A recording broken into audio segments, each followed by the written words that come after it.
विप्र फाउंडेशन और हिंदू जागरण मंच ने सर्व समाज के साथ जिला पुलिस अधीक्षक को स्पेशल मैरिज एक्ट के संबंध में ज्ञापन सौंपा।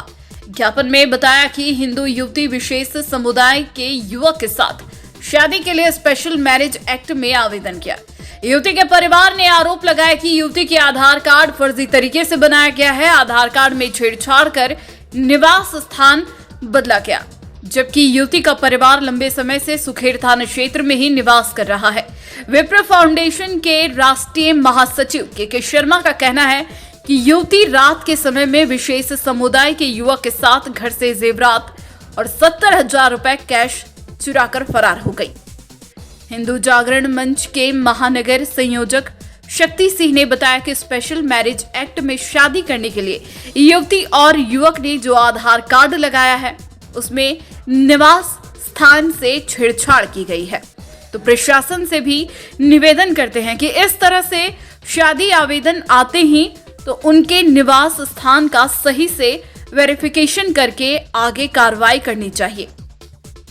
पिछले लंबे समय से इस तरह के मामले बढ़े हैं और प्रशासन से निवेदन है कि लड़के को 24 घंटे में गिरफ्तार करें, नहीं तो शहर में माहौल बिगड़ता है तो इसकी पूरी जिम्मेदारी प्रशासन की रहेगी। मैं के शर्मा, मैं राष्ट्रीय महासचिव विप्र फाउंडेशन का। अभी ये प्रकरण जो आज हम आए हैं वो हमारे पालीवाल समाज की एक बच्ची थी। वो वैसे रघुनाथपुरा में ये लोग रहते थे, लेकिन उसका आधार कार्ड भी इन्होंने 5-7-10 दिन पहले उसमें चेंजेस करा करके, और एक सादाब करके एक मुस्लिम युवक है, उसने इसको बच्ची को गुमराह कर कुरा करके, और आप देखो ये पूरा एक लव जिहाद टाइप मामला उभर के सामने आया है।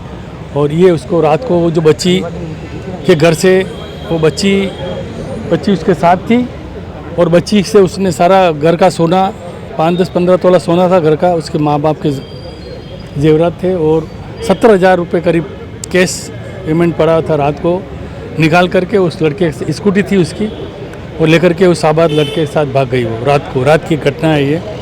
तो आपके प्रशासन के माध्यम से ही कहना है ये उदयपुर के अंदर शांति कायम रहे, और जो लोग ये इस ढंग का वारदात करते हैं वो उसको सज़ा मिलनी चाहिए, और जिस ढंग से ये वारदात हुई इसकी खुल करके इसकी जो भी है चीज़ जांच होनी चाहिए, और जो भी लोग जो लेके गए हैं सामान उनको गिरफ्तार होना चाहिए तुरंत प्रभाव से।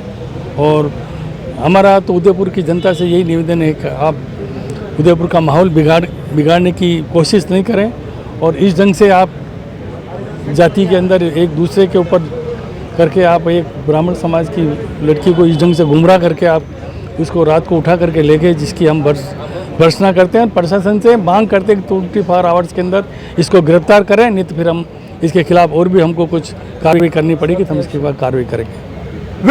मैं शक्ति सिंह, हिंदू जागरण मंच महानगर संयोजक।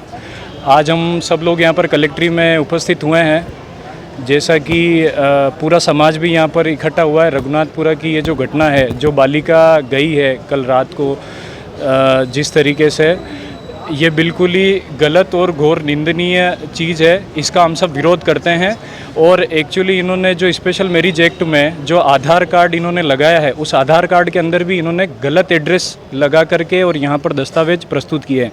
तो यहाँ के प्रशासन से भी मेरी ये रिक्वेस्ट है कि जब आपके पास इस तरह के कोई आवेदन आए तो पहले आप उस आधार कार्ड पर वो एड्रेस सही है या नहीं है वो सारा चेक करके फिर प्रोसेस को आगे बढ़ाएं। यहाँ का प्रशासन भी जो है इस तरीके से मना नहीं कर सकता है कि हमारा आधार कार्ड बनाने का काम है या नहीं है। कम से कम आपका ये तो काम है कि आप जो दस्तावेज यहाँ पर प्रस्तुत कर रहे हैं उनकी जांच पड़ताल पूरी हो। और पिछले 2 महीने में ये घटनाएं जो हैं ये बहुत ज़्यादा बढ़ गई है। ये इसकी पूरी तरीके से जांच होनी चाहिए कि पिछले 2-3 महीने से ही ये इतनी घटनाएं क्यों बढ़ी है, इसी तरह के सेम केस कैसे आ रहे हैं। और वो जो लड़का जो है इनके घर से जो स्कूटी लेकर के गए हैं, जेवरात लेकर के गए हैं, सारा पैसा लेकर के गए हैं, तो हमारी प्रशासन से रिक्वेस्ट है कि उस लड़के को 24 घंटे के अंदर तुरंत से तुरंत गिरफ्तार किया जाए। वरना इस घटना के बाद अगर उदयपुर में किसी भी प्रकार का माहौल बिगड़ता है या तनाव फैलता है तो ये पूरी जिम्मेदारी प्रशासन की होगी और प्रशासन की लापरवाही की वजह से होगा। धन्यवाद।